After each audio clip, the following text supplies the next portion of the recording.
Hello and welcome to a new series of videos, which will be regular videos on feedback techniques using a Serge system. This will be a series of educational videos, and we are going to start with focusing on very simple feedback techniques, and then we will work from there to extend them and to make them more adventurous and a little bit more complicated, obviously. We will have written notes for each patch, musical notation, you could call it, and you will find all this material on my Patreon. I made a simple one here, but for this patch for myself, but I have a better version for sharing on the Patreon, which is even more clear, and also it shows you also how you can also do it. Patreon will be central on this series. I will be sharing there quite regular short videos about certain modules on the Serge and how you can use feedback techniques with these modules. On YouTube, there will be one or two which I think are more important, more engaging maybe. But this is educational material, and I would like to have the opportunity to have personal contact with each person who supports me on Patreon. And we can have personal discussion and sharing patches and experiments with each other. It's a much better place to communicate with people. And eventually there will be also samples from some of the feedback patches that we make on the videos, because a lot of times when you're working on feedback patches, you can get a lot of difficult sounds, challenging sounds, but sometimes you get something which is extraordinary. And at that moment, you should just be recording it and maybe sampling it further with other modules or in other instruments, samplers, or in your DAW, obviously. So I'm going to start with this video just to show you a little bit how we're going to do this with the VCFQ, the filter. And we are going to incorporate the oscillator a little bit and the wave shaper as well, one section of the wave shaper. We're gonna keep it minimal. So the first thing you do with the filter is, of course, feedback the filter. So you're sending the bandpass into the input, and when you have the gain and the Q open enough, you will have a sound like an oscillator, and you can listen to what you already have. If the frequency is low enough, you will have a rhythm, a steady rhythm. So this is also very interesting to know that the low frequencies create rhythms, and of course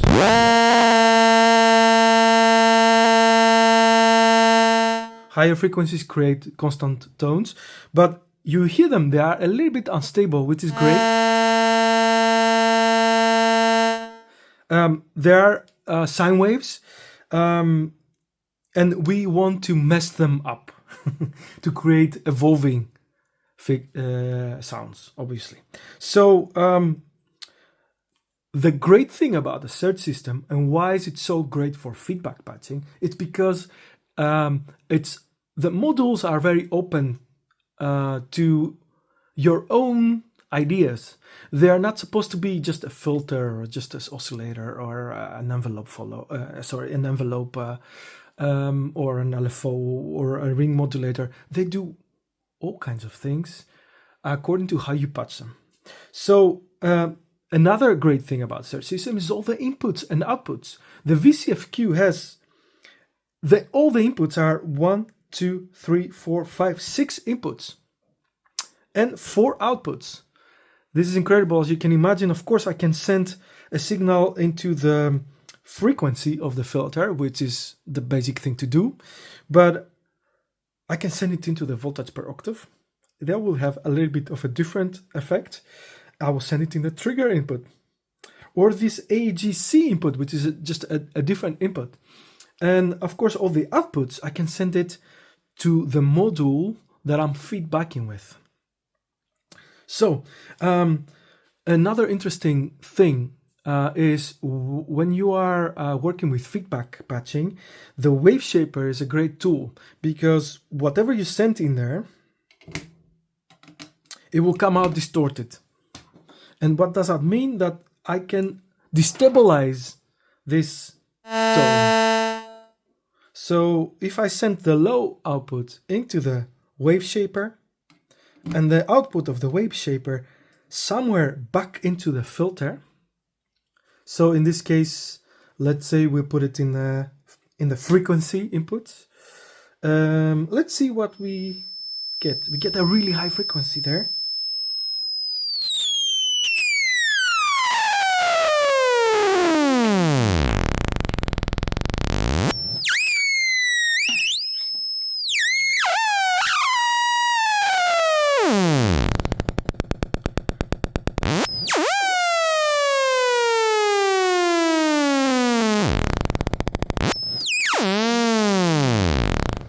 Crazy glissando.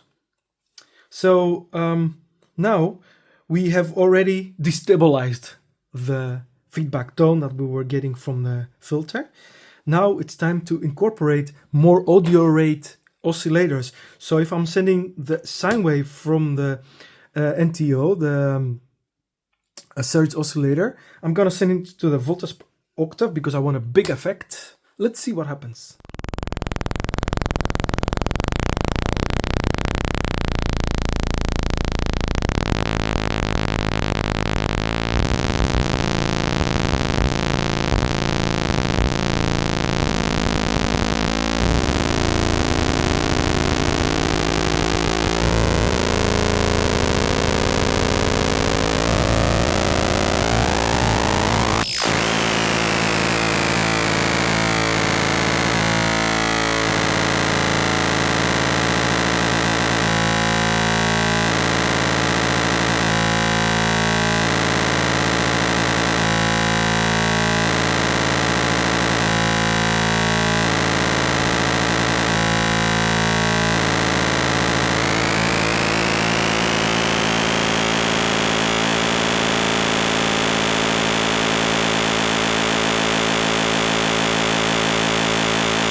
So we have now a playable system that changing the frequencies of the filter or the oscillator, we can create different variations there. So you can hear some rhythms happening, some wild changes in the timbre of the sound.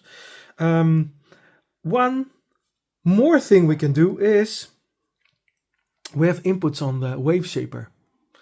So, and of course, inputs on the oscillator. So what I want to do is I want to send another oscillator output, the triangle this time, into the voltage control 1 of the wave shaper. Let's see how this, what an effect has this cable.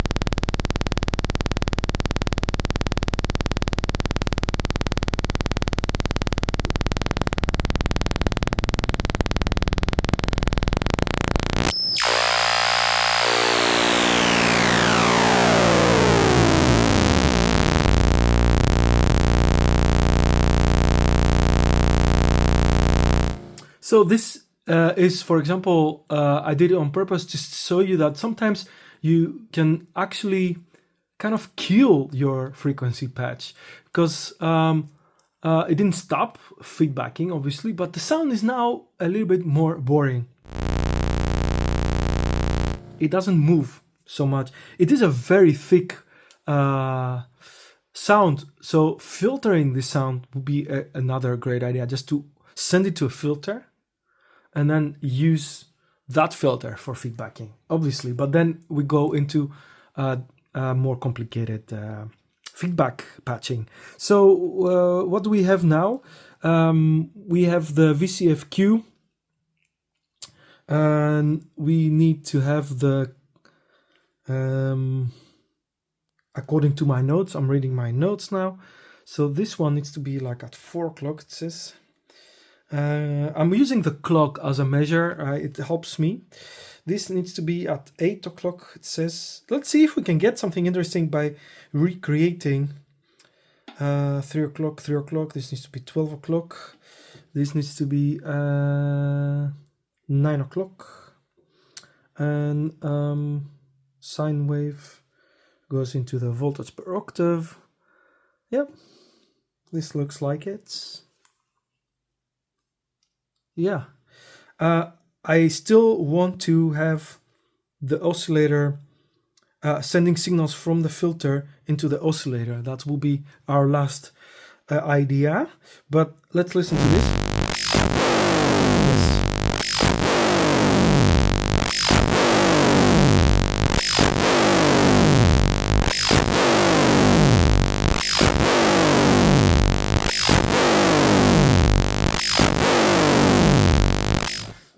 This is what I was going for, and I'm really happy that the notes were precise enough and I could recreate it. It's not every time, it's not possible every time, but at least with more simple feedback patches, it is more doable. Yeah, so this is a great sample, for example, because it's a loop, you can hear it.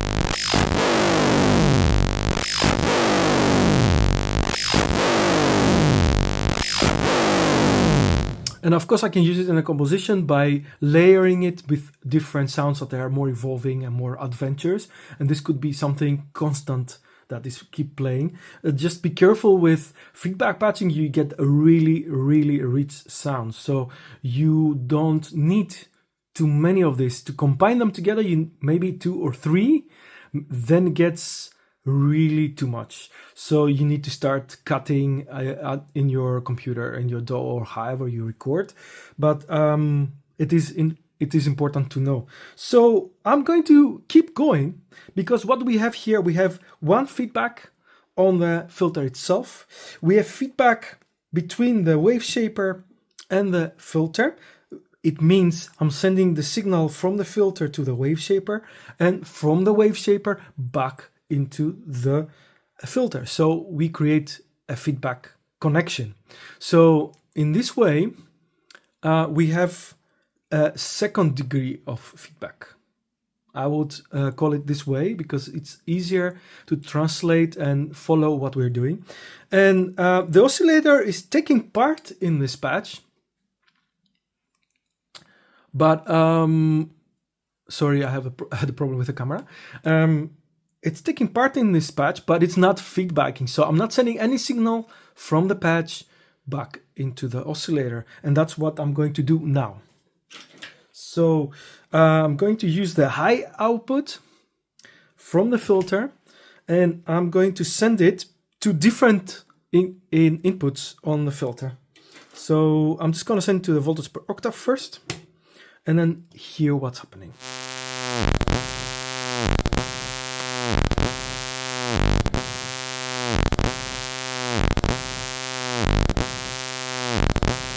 A very interesting a bit of acid sound. Great for sampling it as well. If you you could use it in more rhythm works, more rhythm based works, tracks. What happens if I send it?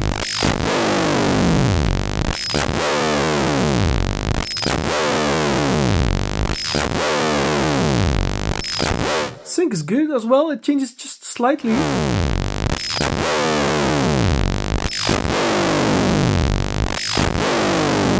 Kind of creates more spikes in a way. It makes it a little bit more wild. I like it. And the frequency.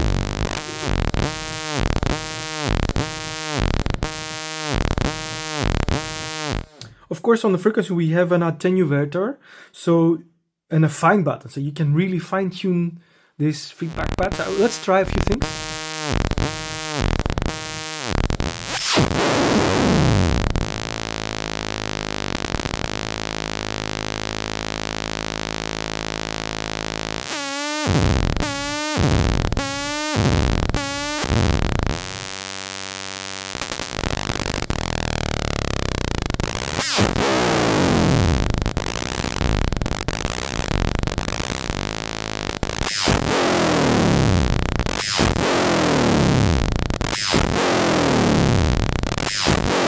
Don't forget, we are still listening from the bandpass output of the filter.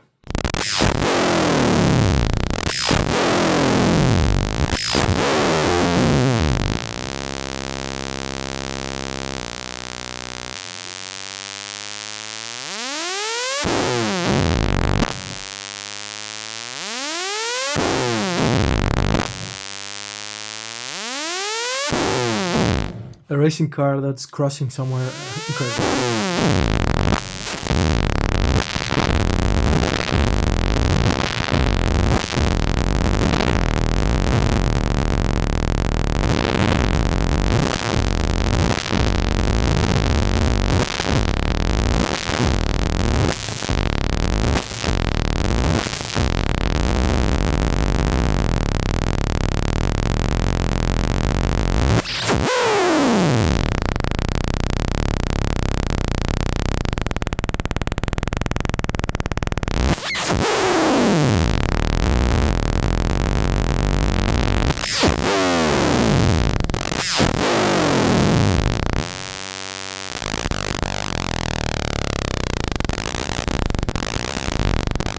I think you're getting the point, right?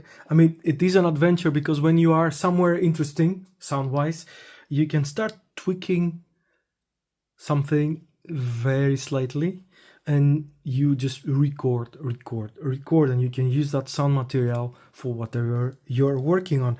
And I will stop here, but of course, the oscillator has more inputs, the wave shaper has more inputs and outputs. You can chain another wave shaper in it, send it into the oscillator, see where you get.